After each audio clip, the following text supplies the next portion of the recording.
Hello everyone. We'll talk today about the management of different pericardial diseases according to the Pericardial European diseases Cytocardiology include Guidelines. Pericarditis, pericardial effusion and tamponade, constrictive pericarditis, and pericardial malignancies. Starting with acute pericarditis. Acute pericarditis represent about 5% of patients presenting to ER with chest pain. The etiology of pericarditis is vary from infectious causes, most commonly caused by viral infection. In addition to these viruses, we have now the COVID virus added to this list. Also, it may be caused by bacterial causes like staph, strep, or in a TB endemic area, TB might be a cause. Other non-common causes include fungal and parasitic. Regarding non-infectious causes, it include autoimmune disease like rheumatoid arthritis, systemic lupus, include neoplastic causes. The most common cause is secondary metastasis. The most common source for metastasis in the pericardium is lung cancer, followed by breast cancer and lymphoma. The most common primary tumor of pericardial tissue is pericardial mesothelioma. Other causes also include metabolic causes like uremia in chronic kidney disease patient, and it also include post-myocardial infarction and cardiac surgery. Might be iatrogenic also following coronary perforations. It also might follow some agents of chemotherapy or radiotherapy. So it might be also drug related, like lupus-like syndrome drugs, procainamide, hydralazine, and methyl-dopa. The diagnosis of pericarditis need to have two of these four criteria. This criteria include symptom, which is chest pain of pericarditic nature. The pathognomonic feature of pericarditis pain is that this pain is positional. That means it increases on lying flat and relieved by leaning forward. Second feature is a sign, which is pericardial rub, caused by friction between the inflamed pericardial layers, the visceral one and the parietal one. To differentiate pericardial rub from pleural rub will be disappear after the patient holding breath, while pericardial rub persists. The third tool is ECG signs of pericarditis. We will discuss it in the coming slide. The last one is an echo sign of pericardial effusion. So we have a symptom, pain, sign, which is the rub, ECG sign, and echo sign. Two of these four signs is sufficient for diagnosis of acute pericarditis. For example, if we have a patient with pericarditic chest pain and pericardial rub, we can fulfill the diagnosis of pericarditis. Additional data should be obtained from evidence of inflammation, like raised CRP, and we might also get benefit from some imaging modality like cardiac MRI, where if we detect early gadolinium enhancement, that means that we have active inflammation. If this picture is persisting for more than 3 months, this is called chronic pericarditis. If it is between 4 weeks but less than 3 months, it's called incessant pericarditis.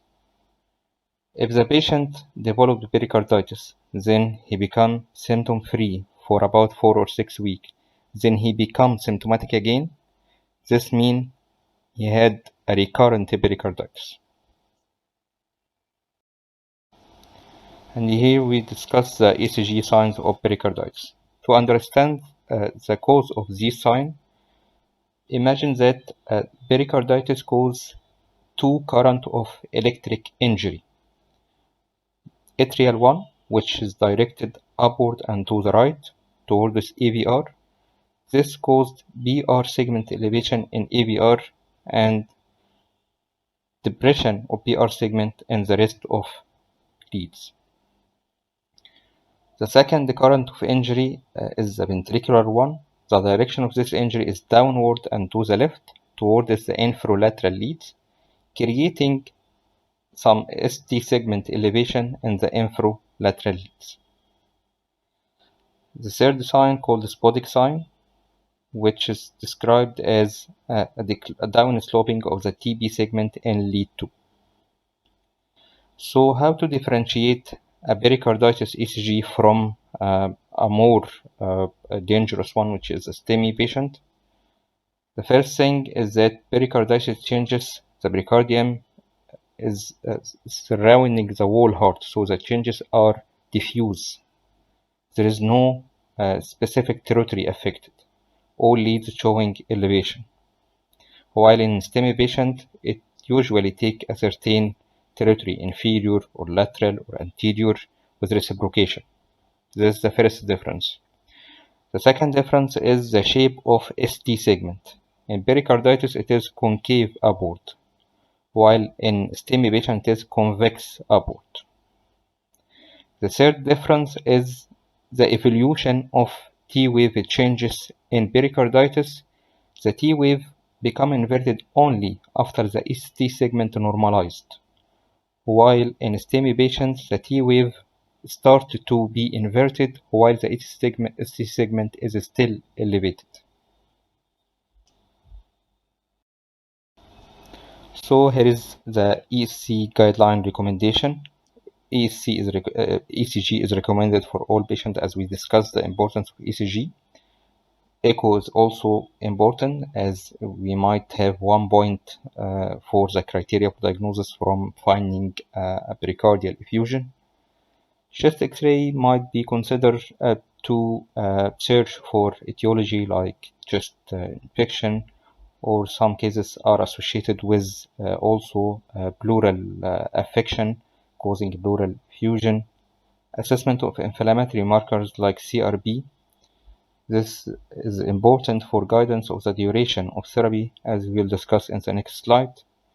Sampling of cardiac biomarkers, especially high-sensitive troponin, to differentiate between acute coronary syndrome and pericarditis. This is the first issue. Second important point in sampling of troponin is to detect any myocardial affection in cases where pericarditis is associated with myocarditis. So what we'll do if we have a patient with pericarditis? Should we admit this patient, or should we just prescribe anti-inflammatory drug and discharge the patient? Let's follow this algorithm. After confirming the diagnosis of pericarditis by the criteria we just discussed, then we'll ask ourselves, if our patient has any criteria of poor prognosis. What is the criteria of poor prognosis? This criteria actually described or obtained from registers where they detect the certain factor which has a high odd risk ratio that include major and minor. Major that with very high odd ratio, minor with high odd ratio. Major include high temperature above 38, because this high temperature might reflect underlying bacterial cause. Second one is subacute onset, because this might reflect TB as a cause. Large pericardial effusion and tamponade, this makes sense. Lack of response to aspirin or non-steroidal for 1 week.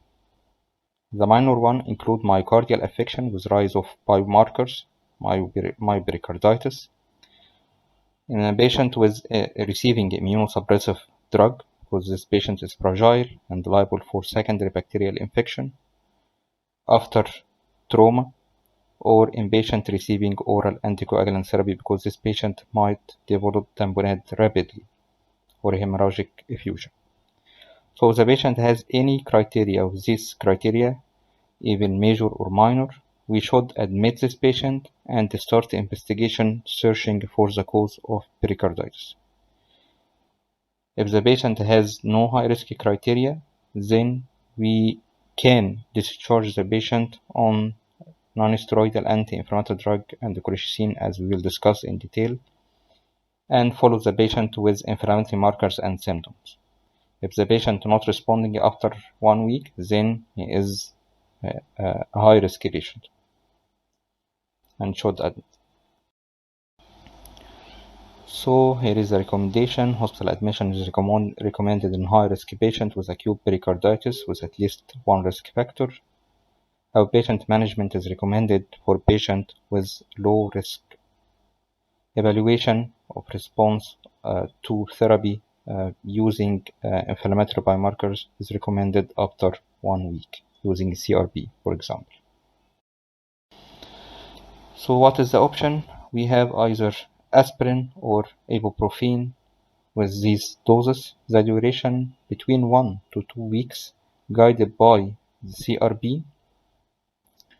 Then we have also to maintain the patient on colchicine. The dose depends on the body weight, 0.5 mg once for patient less than 70 kilograms and twice daily for patient with weight more than 70 kilograms. The duration is for 3 months. The main aim of colchicine is to prevent relapse, cause recurrent pericarditis is common, about 30% to 50%. Colchicine decreases the recurrence to only 10%. We should also consider tapering the doses of anti-inflammatory during stop. We should also prescribe a proton pump inhibitor for gastric protection when prescribing this non-steroidal. There will be some preference for aspirin over ibuprofen in patients with ischemic heart disease, because ibuprofen and other non-steroidal anti-inflammatory drug interfere with the antiplatelet action of aspirin and also have dangerous effect on the cardiac endothelium and the prostaglandin synthesis, and hence increase the risk of ischemic event. So as we discussed, aspirin or non-steroidal are the first line therapy together with gastric protection, it's class 1A indication.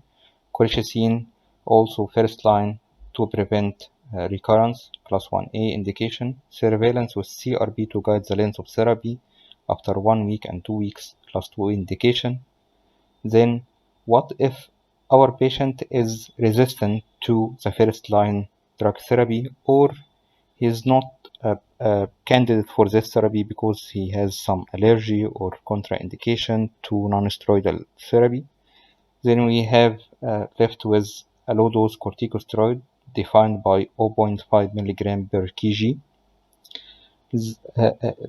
This is as long as the patient has no infectious cause of pericarditis. This is a must. There may be some diseases that cause pericarditis where steroid might be preferred, such as patient with systemic lupus. Steroid has a good effect in such patients. The main obstacle in using steroid in all cases is the very difficult withdrawal of this drug. So you prescribe steroid and your patient become okay. You are trying to withdraw it gradually, the patient got symptoms again, and vice versa. So the patient become dependent on steroid and developed a state of chronic pericarditis. So steroid is not a first line. It is only if the patient is not responding in the first line, or if the patient is resistant or contraindicated. And here we can appreciate the role of colchicine. This data from different randomized control trial, COP, and the ICAP trials, where colchicine decreased the recurrence of pericarditis from about 40% in placebo to only 10% with colchicine.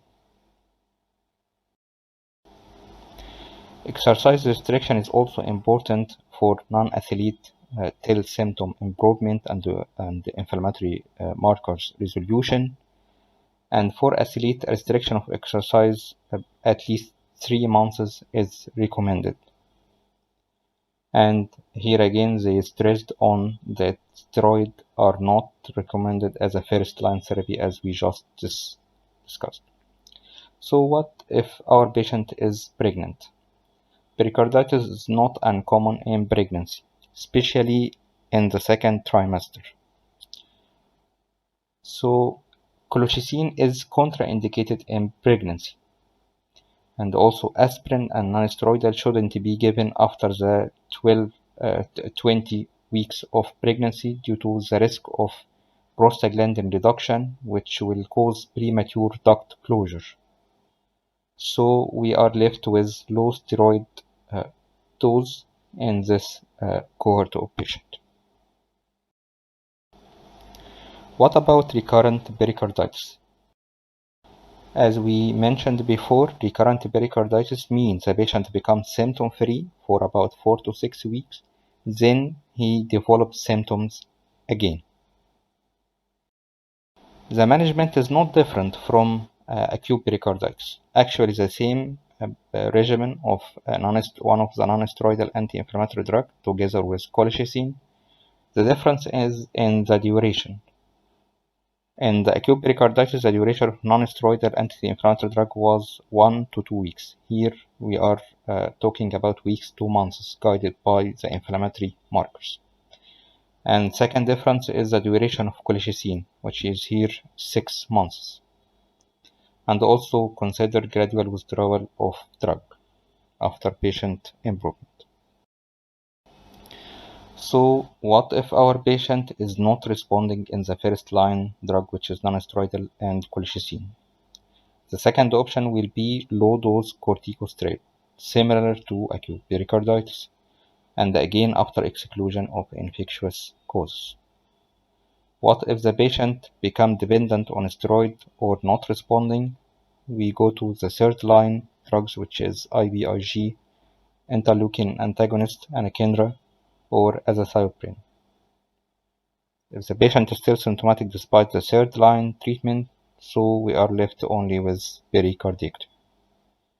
So the first and second line is similar to acute pericarditis, and we have more option with third and fourth line in case of recurrent pericarditis. And here is the guideline recommendation. Aspirin and nonsteroidal are the mainstay treatment and first line treatment for recurrent pericarditis together with colchicine.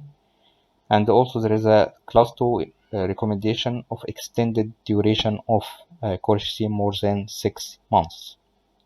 Guidance with CRB is important, and second line will be steroid, low dose steroid, and third line will be IVIG, anakinra, azathioprine, and the final result will be pericarditis as a fourth line.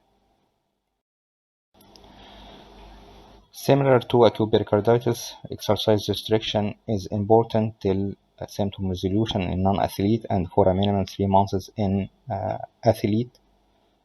Also, as we discussed before, if we have a ischemic patient, then aspirin has a preference to ibuprofen and other non-steroidal.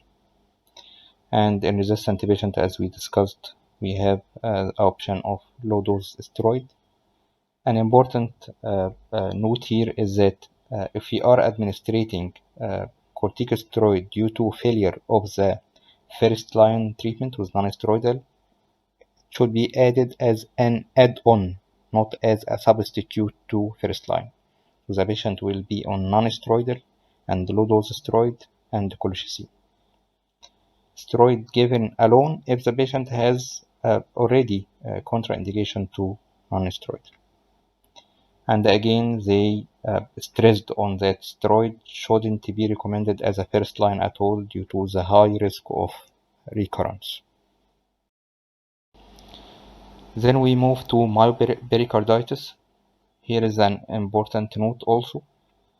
When we use this term myopericarditis, this means that it is predominant pericardial affection with some myocardial affection. This will be different if we said perimyocarditis. Perimyocarditis means the main insult is myocarditis with some pericardial affection. So, what is the management of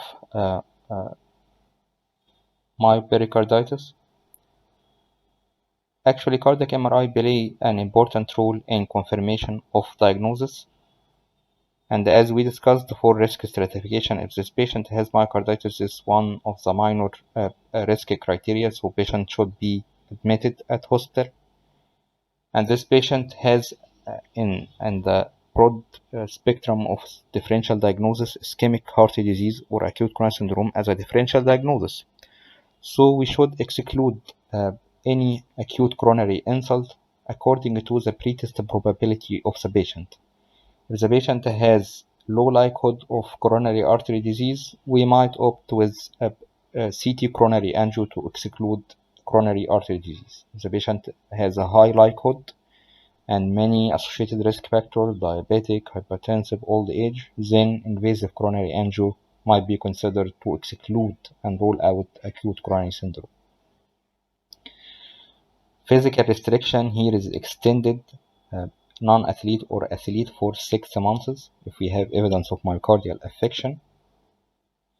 And the same treatment line with empirical anti-inflammatory therapy, but it has a lower class, only class 2A, not class 1 as in acute pericarditis, because we have no data in this cohort of patients. Moving to pericardial effusion. The etiology of pericardial effusion is quite similar to acute pericarditis, divided into infectious causes and non-infectious causes, such as inflammatory connective tissue disease, radiation, metabolic causes like uremia, and etc. To understand the pathophysiology of the hemodynamic consequences of pericardial effusion and tamponade, we should understand the normal anatomy and physiology of pericardium.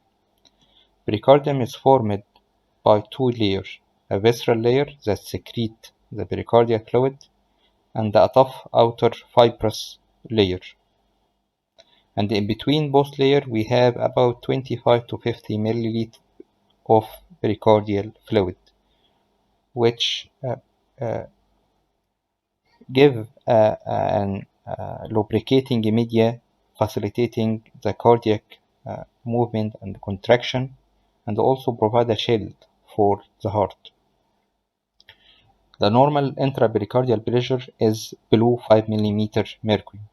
That means the pericardial pressure is always in normal person below the end diastolic pressure that is important for ventricular filling. This is in normal. Also, the pericardial fibers has a wavy shape.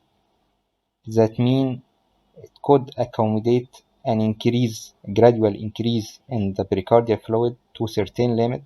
Then after it become stretched, it start to increase the intrapericardial pressure and start to cause affection in the myocardial filling and cardiac output. So in cardiac tamponade, it is a phenomenon that is rate dependent rather than volume dependent. What does that mean? That means as a little of 50 cc can cause tamponade if it is accumulate acutely.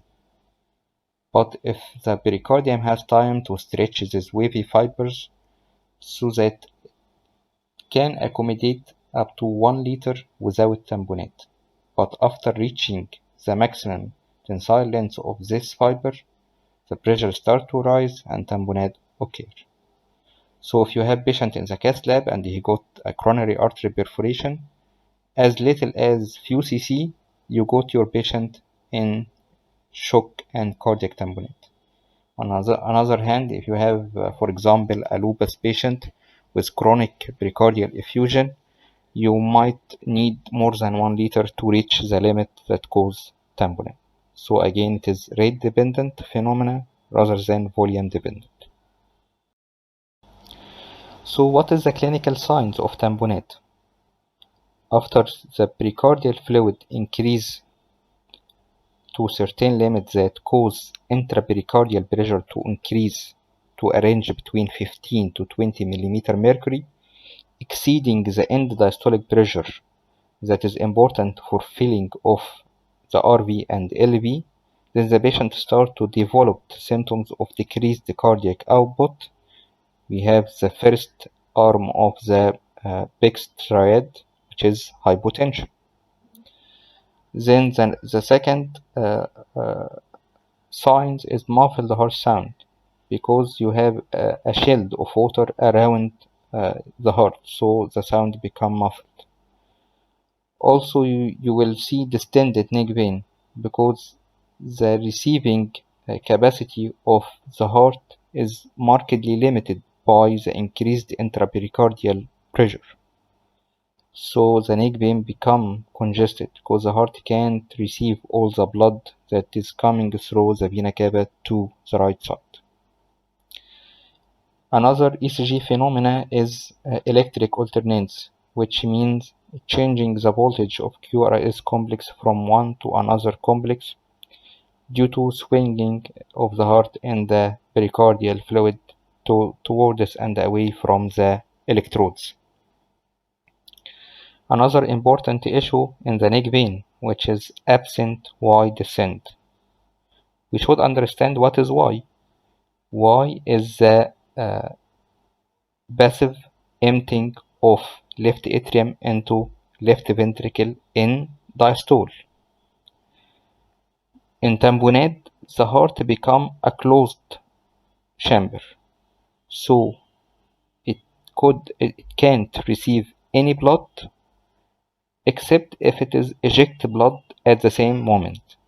So the heart can receive blood from the vena cava only if he eject during systole. So what happened during diastole? It can't receive blood. So the Y become absent or become decreased, as we can see here, because the Y wave occur at diastole. The final sign is called pulsus paradoxus. Normally, during inspiration, increased venous return on the right side, causing some shift of the septum towards the left ventricle and some decrease in the cardiac output, but this is actually non-significant in normal individual and cause decline of blood pressure by less than 10 mm mercury. What happened in tamponade that this shift of the symptom become exaggerated because, as we discussed, the ventricle couldn't receive any extra amount of blood.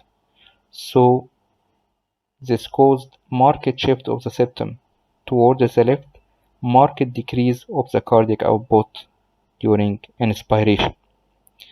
This is called pulsus paradoxus, which is exaggerated drop of systolic blood pressure during inspiration by more than 10 mm mercury. How we can detect this sign?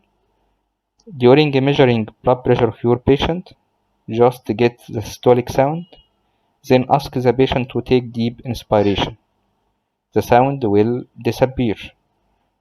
Deflate your cuff gradually till you hear the sound again, and then calculate the difference from the first time you hear the systolic sound and second time. If there's more than 10 mm mercury difference, so your patient has pulsus paradoxus. Of note that there is different diseases that might cause pulsus paradoxus also. It is detected in about 30% of cases of constrictive pericarditis. It's also described in status asthmaticus and in COPD patient. What about echo assessment of cardiac tamponade? As we discussed before, the heart limited ability to receive blood from the vena cava, so we can suggest that the inferior vena cava will become distended and it does not collapse with inspiration. There is also increase in the intrapericardial pressure exceeding the intraventricular pressure. So we can see indentation in the right ventricle during diastole and in the right atrium also. Both are diastolic phenomena, with ventricular collapse occur at early diastole and right atrial collapse occur at the late diastole. The third and the most important phenomena is respiratory fluctuation of mitral and tricuspid flow with respiration. This the same etiology of pulsus paradoxus, which is during inspiration we have increase in the venous return on the right side, causing shift of the septum towards the left, causing decrease on the cardiac output from the left side and causing decrease flow over the left-sided valves. So a fluctuation of flow in the mitral valve with respiration more than 25% or in the tricuspid valve more than 40% is significant for cardiac tamponade physiology, even if your patient is not shocked yet, even if his blood pressure is still okay. This is a warning sign that your patient is very prone to collapse. So here is the guideline recommendation for assessment of patient with pericardial effusion. Echo is fundamental. X-ray might quote increase in the card-thoracic ratio, but this actually occur somehow late. It need at least 300 milliliter of pericardial fluid to get an appreciated increase in the cardiac thoracic ratio. Also, sampling of inflammatory markers like CRP is important because treatment with non-steroidal anti-inflammatory drug in pericardial effusion is only beneficial if the patient has increased inflammatory sign and increased CRP. But in another cohort of patient who has, for example, a metabolic cause like CKD as a cause of pericarditis, in this type of patient, non-inflammatory inflammatory drug has no role. So, anti-inflammatory drug in pericardial effusion only if the patient has a sign of inflammation. CT and the cardiac MRI might also help in investigation of such patient.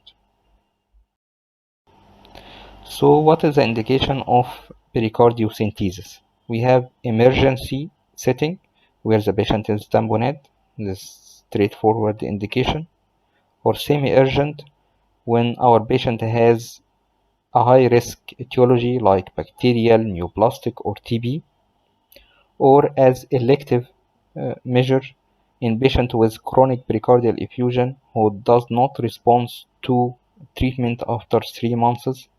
This is an indication, but it has a less potent class in CKD patient because this cohort of patient has also a high risk of complication from pericardiocentesis because they have suppressed immunity and might get infection during the procedure and with secondary bacterial infection, which is might be fatal.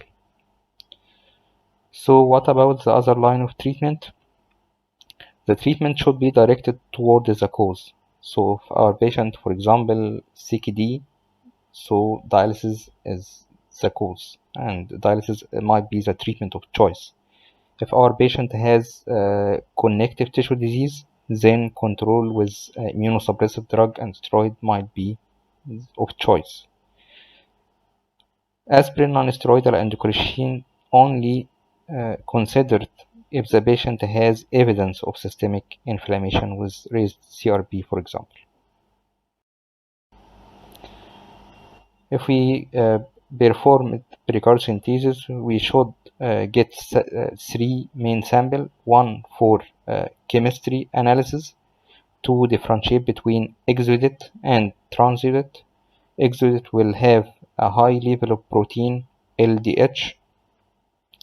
Another sample for cytology to might cause some cells getting a clue for certain causes like malignant cause. We should also perform microbiological assessment with culture and stains like for TB or certain tests for TB like PCR or adenosine deaminase. And there is a uh, uh, broad list of investigation, but this should be directed according to the underlying suspected cause.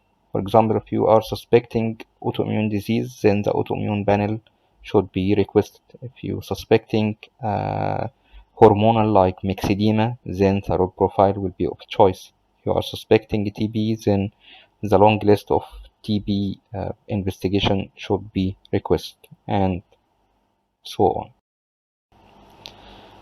We will discuss certain etiologies like TB, which is a common cause in endemic area in some developing country. In this patient living in endemic area, empirical antituberculous chemotherapy is recommended for exudative pericardial effusion if we didn't have a clue for another obvious cause of exudative effusion. And patient should also receive adjuvant dose of steroid, especially if this patient is HIV negative, because steroid in such patient decrease the incidence and the progression to constrictive pericarditis. In patient who has dense adhesions, intrapericardial injection of urokinase might be considered with class 2B recommendation. In CKD patient, as we discussed, the main treatment of choice will be intensification of adequate dialysis session and pericarditis only if the patient is not responding with a weak evidence class 2B level uh, uh, of C. So as we discussed, this patient are fragile patients, so the decision of pericarditis should be balanced against the potential risk of secondary bacterial infection. This patient also non-steroidal might have some limitation due to renal problem. So a low dose steroid might be considered if the patient is still symptomatic after intensification of dialysis session. And of note that colchicine is contraindicated in CKD patient.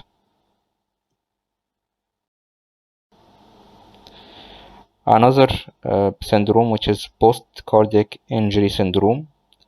This syndrome is described mainly after open heart surgery or large myocardial infarction or traumatic pericarditis. It has many theory behind. One of it is due to release of myocardial protein during open heart surgery, creating autoantibodies against these proteins, then creating an inflammatory state causing the pericarditis syndrome. The diagnosis of this syndrome required two criteria of these 5 criteria. One is fever without alternative cause. Second one is pericarditic or pleuritic chest pain. Third one is pericardial or pleural rip. Fourth is evidence of effusion. And fifth is pleural effusion with elevated CRP. The treatment will be anti-inflammatory therapy together with colchicine, which has class 2A indication. And if it is occur in acute coronary syndrome scenario, then aspirin will be preferred over anti-inflammatory drugs, as we discussed before. The dosing of colchicine again depend on the body weight. Body weight less than 70 kg, the dose will be once daily. More than 70 gram will be twice daily. And we have also a recommendation for prophylactic colchicine in patient post-open heart surgery, even before developing pericarditis, just a prophylactic for 1 month, which has class 2A indication.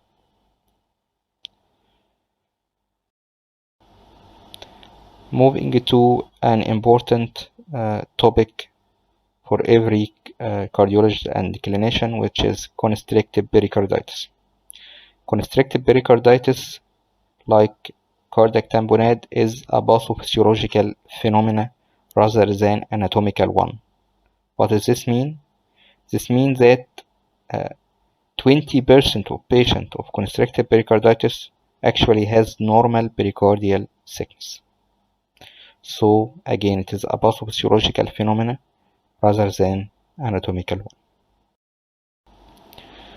It has two important pathophysiological characteristics, but we should understand what is normal, then we will discuss these characteristics. Starting with what is normal. Normal is ventricular interdependence. What does this mean? That means that we have both ventricles, the left ventricle and right ventricle, contained in a single sac, which is a pericardium. So, rise volume or pressure in one chamber will reflected into another one by septal movement. For example, if the venous return increase on the right side with inspiration, there will be a little shift of the septum towards the left side with some decrease in the cardiac output on the left side, and vice versa. But actually, during a normal individual, this effect is minute. What happened in constrictive pericarditis is we get an rigid shield of pericardium around this chamber. So we got exaggerated ventricular interdependence. That means during inspiration, which causes increase in the systemic venous return due to drop of the intrathoracic pressure, so increase the flow in the right side, causing marked septal shift to the left side. And the opposite during expiration. During expiration, there is increase in the pulmonary venous return to the left side, causing the shift of the septum towards the right, and causing this shape.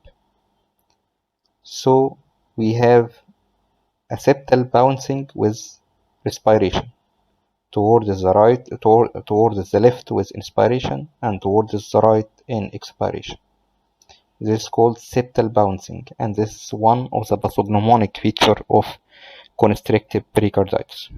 And we should differentiate septal bouncing from paradoxical septal movements that occur with bundle branch block. Septal bouncing is respiratory phenomena, while paradoxical septal motion with bundle branch block, it occurs with every heartbeat. So if we have respiratory electrodes over the patient chest during doing the echocardiography, you will see this characteristic movement of the septum towards the left side with inspiration and the opposite side with expiration. And here we can appreciate what we just said. During inspiration, more and negative intrathoracic pressure, increase the venous return to the right side, septal shift towards the left side. And during expiration, with increased pulmonary venous return to the left side, causing shift of the septum towards the right side. This shift of the septum is actually reflected into the vena cava and the hepatic vein, which give its blood to the inferior vena cava. So if we put a pulsed wave Doppler over the hepatic vein during expiration and asking the patient to do expiration, we will notice what is called expiratory hepatic vein flow reversal. Normally, the hepatic vein flow is towards the heart. But what happened during expiration with increased venous return to the left side, septal shift towards the right, increase the pressure on the right side, that become a backward reflected wave towards the hepatic vein, causing hepatic vein reversal during expiration. and this is a second pathognomonic sign of constrictive pericarditis. Then we'll discuss this important characteristic. What happens normally during changes of intrathoracic pressure during inspiration and expiration? Actually, these changes are reflected similarly to the venous return on the right side vena cava and left side pulmonary vein, and simultaneously to the ventricle. That means systemic venous return increase with inspiration, and pulmonary venous return increase with expiration, but similar changes occur in the intraventricular pressure on the right side and left side. So the net result at the level of mitral and tricuspid valve will be no significant changes in the flow with respiration, because the pressure that increase the flow on the right side during inspiration is similarly affecting the right ventricle, so the net result will be 0. The same on the left side. Expiration increases the pulmonary venous return, but similar pressure changes are reflected on the left ventricle, so the net result over the mitral valve during respiration will be minute also. What happened during constrictive pericarditis is we have a shield of calcium around the ventricle. So the ventricle is not hearing the inspiratory or respiratory changes of intrathoracic pressure. And we got a dissociation between intrathoracic pressure changes and the ventricle. So during inspiration, while intrathoracic pressure drop causing increased venous return on the right side, this is not reflected to the right ventricle because it's shielded with calcium. So we have a net result of increased flow over tricuspid valve. Similarly, on the left side, during expiration with increased venous return of the pulmonary vein, not reflected again to the left ventricle because it is shielded with thick pericardium. So we got expiratory increase in the flow over the mitral valve. And this is another characteristic of constrictive pericarditis. Here we can describe it again. During inspiration, we increase the venous return on the right side, but this intrathoracic pressure changes are not reflected to the shielded right ventricle, so the net result will be increase the flow over tricuspid valve with inspiration. During expiration, increase the pulmonary venous return, because most of pulmonary veins are extra-pericardial due to reflection of pericardium over pulmonary vein. So it is essentially extra-pericardial structure. So increase in the venous return with expiration, but the ventricle again not affected by the fluctuation of intrathoracic pressure due to the thick pericardium. So the net result will be increased flow over the mitral valve during expiration. And here we can understand this schedule that differentiate between pericardial disease, which is constrictive pericarditis, and the essential myocardial disease called restrictive cardiomyopathy. Why we are comparing both conditions? Because clinically both conditions causing marked right-sided heart failure symptoms. You have a patient with severe lower limb edema, ascites, neck veins, and you are doubting or thinking, is my patient has constrictive pericarditis or it might be restrictive cardiomyopathy. This especially in patient like patient post radiotherapy, because radiotherapy can cause both condition, and you might become perplexed, is it caused by constrictive or restrictive. So we have some data that we can differentiate both conditions. First, starting with clinical sign. First sign called Cosmal sign. Cosmal sign mean inspiratory rise of jugular venous pressure. Normally, with inspiration, increase in the negativity of intrathoracic pressure, so causing suction of the column of blood in the jugular vein into the right atrium. So normally there is inspiratory collapse of neck vein. In constrictive pericarditis, the heart has limited capacity of receiving blood from the vena cava due to the thick shield of pericardium around it.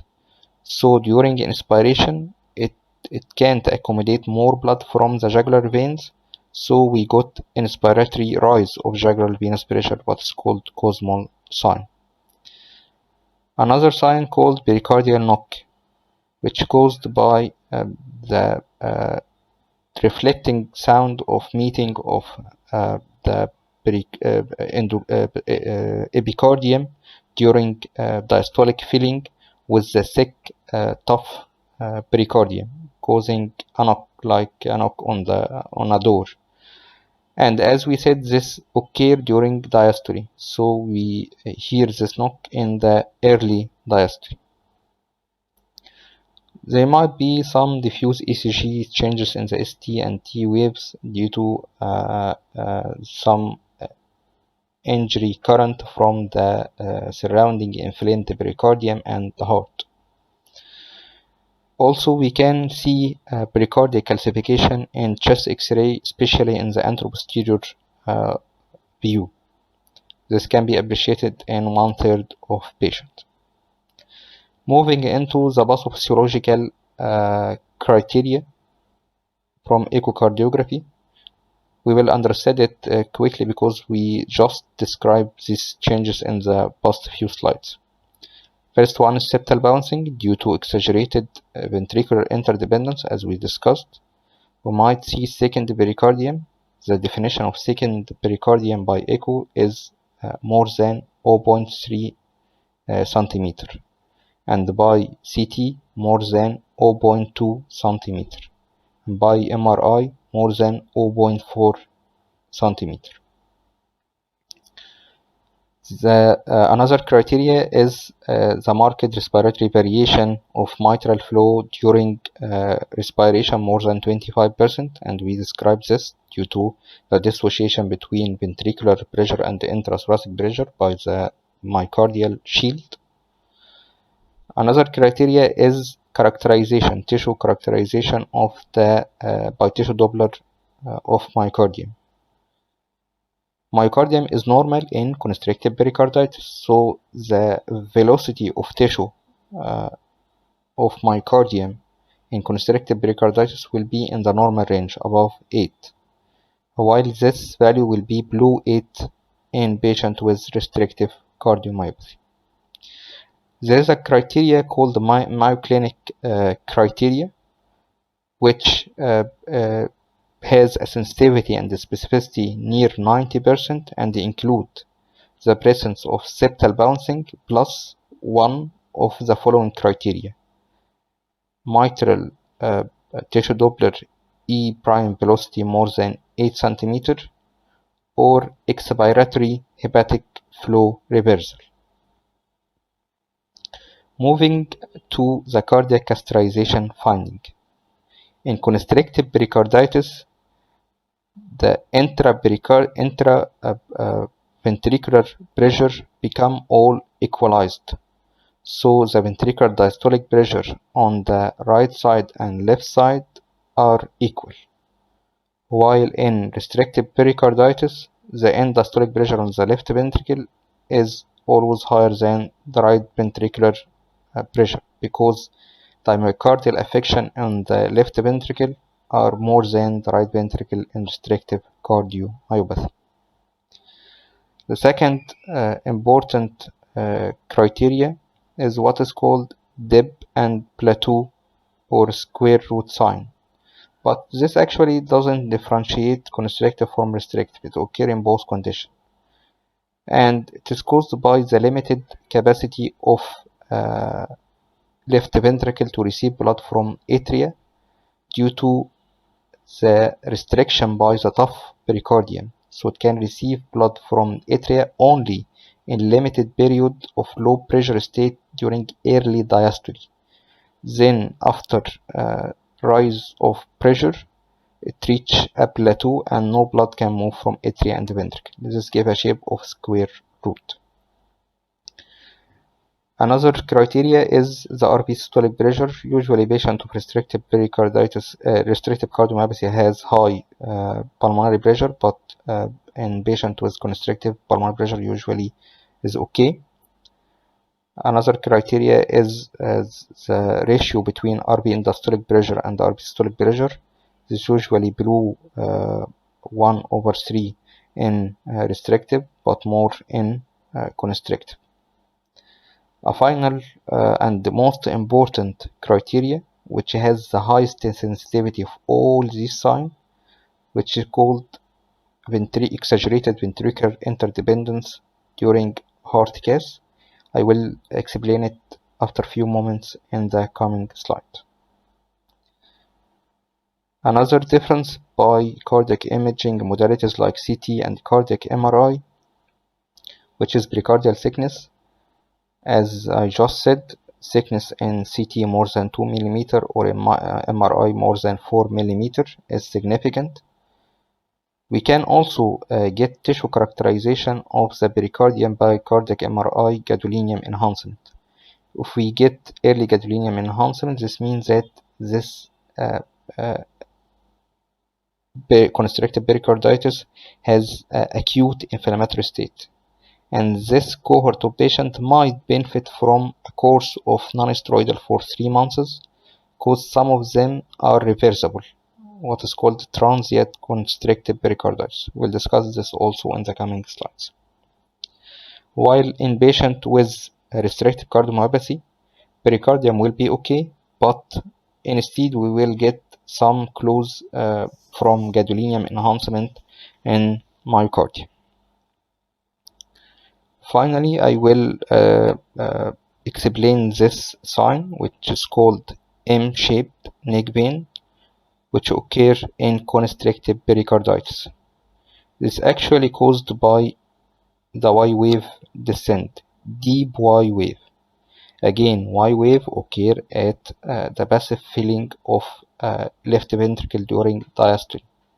And as we said, this filling is very limited period during very early diastole. Then the intra ventricular pressure become raised and couldn't receive more blood from the atrium due to the thick surrounding pericardium. So the atria committed to early rapid filling of left ventricle, causing rapid deep Y descent during early diastole, giving this characteristic shape of Y wave. Together with the descent of X wave, then we get M-shaped neck veins. This is called the rapid deep descent of Y wave, called Friedreich sign. M-shaped neck vein is absent if the patient has a marked increase in the V wave, like in patient with severe tricuspid regurg or in patient with atrial fibrillation. And here we will explain what is we just discussed, which is exaggerated ventricular interdependence sign during invasive hemodynamic assessment of constrictive pericarditis patient. Actually, what happened is during inspiration, the right ventricular pressure increased due to increased venous return on the right side, and this will cause shift of the septum towards the left side, causing decrease of the LV filling. So increase of RV pressure during inspiration with decreased of LV pressure during inspiration, this is called exaggerated ventricular interdependence, and this is the most specific sign of constrictive pericarditis. We can also see here the Deben plateau or square root sign, where filling of ventricle started on the very early diastole after opening of mitral valve, then the ventricular pressure rise due to the limited expansion capacity caused by top pericardium and reach plateau.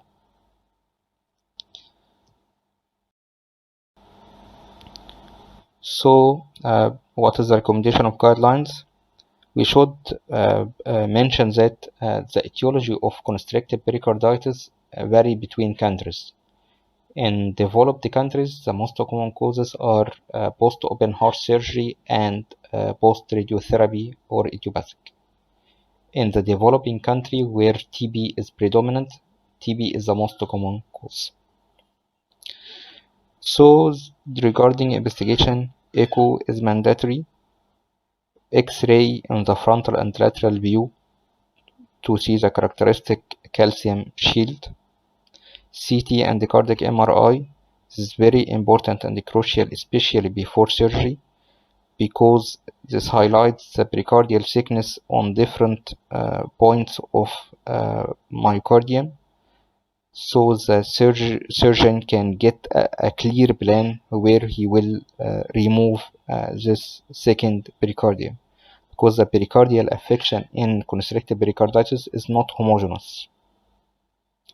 Cardiac catheterization, as we just discussed, to get more clue about confirmation of the diagnosis if we have doubt from non-invasive methods, and it is important before referring the patient to surgery to confirm the pathophysiology of constriction. The mainstay treatment of chronic permanent constriction is pericardiectomy. But actually the surgery has a very high risk, ranging of mortality between 5% and 15% in a well-experienced hands. And it should be done by experienced surgeon, because it doesn't entail only removal of pericardium. There is some tips and tricks in this surgery. Surgeon should be aware of the main sites of constriction guided by the CT images, and should remove the constricting pericardium around the AV ring, because this is one of the main sites of constrictions that cause major symptoms for our patient. So if he underwent pericardiectomy without removing this ring of constriction, patient might become symptomatic again. Another important sign is removing the pericardial constriction around the vena cava. Again, if not removing this constriction, the patient will remain symptomatic. And importantly, that the visceral pericardium is the layer that causes constriction. So removal of and dissection of visceral pericardium, not only parietal pericardium, is crucial for the success of this surgery. Medical treatment of the underlying cause. For example, TB pericarditis should receive full chemotherapy for TB. Empirical anti-inflammatory drug can be tried in patients with suspected transient constrictive pericarditis. We will get this information from inflammatory markers and from the gadolinium enhancement in cardiac MRI. Again, antituberculous treatment for 6 months in patients with TB pericardial constriction, and pericardiectomy is recommended if the patient not improved after starting the treatment for 4 to 8 weeks. There is some also predictor of poor recovery after pericardiectomy surgery, which is a poor patient profile pre-surgery. If you have a patient with cardiac cirrhosis and child B or C cirrhosis, and has cardiac cachexia, significant pulmonary hypertension, or patient who has marked RV failure before surgery, this is poor prognostic sign of improvement after surgery, and surgery should be balanced against the potential risk in such advanced patient profile. Here we will discuss the different constrictive pericardial syndrome, the classic one, which is the chronic we just described, and the transient constriction one we also described, which might respond to 2 to 3 months of anti-inflammatory therapy, and we will know the evidence of active inflammation from cardiac MRI. The third one is called effusive constrictive pericarditis. This means the patient has both constriction and pericardial effusion. This should be suspected in any patient with severe pericardial effusion who failed to drop his right atrial pressure below 10 mm mercury or by 50% after pericardiocentesis, cause the remaining right atrial pressure high despite pericardiocentesis means then there is a different cause of raised pressure, which should be suspecting constrictive as a second pathophysiology. And this is important because if you have a patient with effusive constrictive pericarditis, the treatment is different from a patient with recurrent chronic pericardial effusion. Recurrent chronic pericardial effusion might benefit from a pericardial window, for example, but effusive constrictive patient should underwent radical pericardiectomy as the constrictive pericarditis patient. And finally, the neoplastic diseases of pericardium. As we discussed before, the most common cause is secondary metastasis from cancer like lung cancer, breast cancer, or lymphomas. And the most common primary pericardial tumor is mesothelioma. Pericardicentesis should be done if the patient has cardiac tamponade, but notice that this patient is actually has a rapid recurrence of effusion. So extended pericardial wrench is recommended in this patient. Don't remove the drain on the same day. You should wait a while. And also you might consider some techniques to decrease recurrence in such, like intrapericardial injection of sclerosing agent like tetracycline to obliterate the space between the two pericardial layers and prevent recurrence. Radiotherapy also might give some relief in patients with lymphoma or leukemia. Pericardial window should be considered if the patient will tolerate the surgery, because actually this patient usually are in a very bad general condition, and most of them will be rejected by surgeon. So it might be performed via left mini thoracotomy, or we have another option which is percutaneous balloon pericardiotomy. Entail introduction into of a guide wire inside the pericardium, then NV balloon or Tychik balloon across the pericardium, gradually inflate till you see a waist. That means you are across the pericardium, and then the waist disappears. That means you create a window in the pericardium.